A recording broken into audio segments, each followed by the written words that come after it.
Charlie. And what this system is doing is it's doing reversible transactions, like sub-transactions underneath a bigger transaction.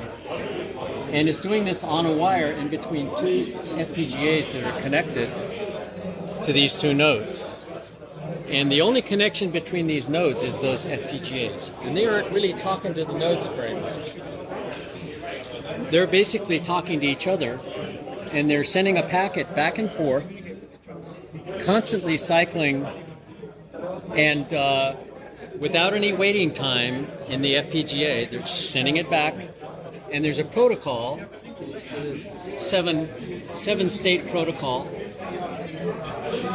And that state machine is executing when it's progressing through the transaction states in a forward motion, where it's committing, you database people. It's very deterministic. If something fails, it becomes non-deterministic, and it goes backwards depending on which state it was in. Every packet, every transaction, every reversible sub-transaction has 4 packets. So the first packet goes over, and it says, "Do you want to do receive this transfer of this token?"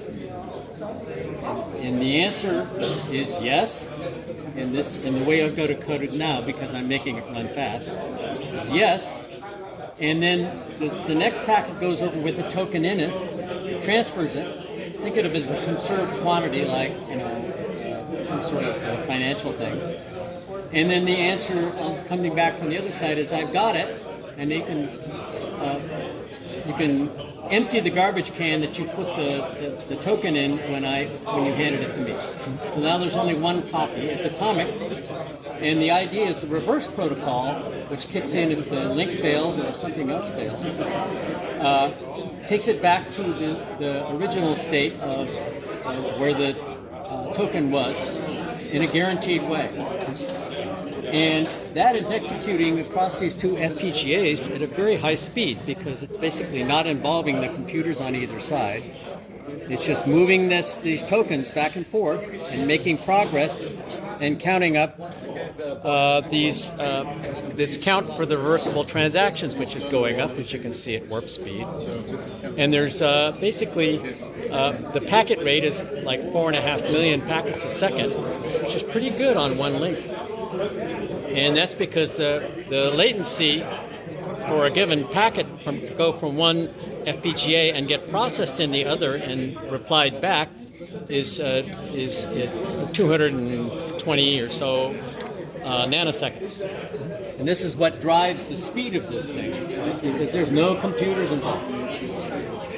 And the whole idea of this is that this architecture, based on algo logic hardware and FPGAs, is for the purpose of dataless doing more complicated things based on these transactions in the FPGA. Inside their Rust code, which interacts with the FPGAs. As long as you have algo logic FPGAs and dataless software, you can actually get this great performance. And the idea is there's very little latency involved, no tail latency at all. And so, because FPGAs there aren't any wait states, and the absence of wait states, or sloppiness in the buffering and stuff like that happens in switches and computers, makes it networks of FPGAs much more deterministic and have very small tail latency compared to regular computer systems. And that's the tip.